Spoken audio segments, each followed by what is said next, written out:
Sa gitna ng mainit na kontrobersiya ng charter change sa bansa, ine-endorso na ng Pangulong Ferdinand Bongbong Marcos Jr. ang suporta para rito. Pero limitado lang raw sa economic provisions. Sa paggunita ng Philippine Constitution Day sa Makati, Shangri-La ngayong gabi, sinabi ng Pangulo na mahalaga ang pag-amyenda sa saligang batas para mapalakas pa ang ekonomiya. Sa parehong event rin, sinabi ng Presidente na ang mga panawagan na ihiwalay ang Mindanao sa bansa ay malaking paglabag sa konstitusyon.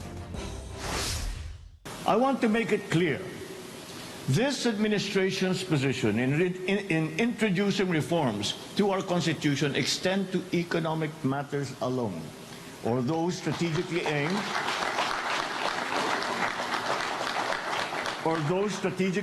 at boosting our country's economy. Nothing more.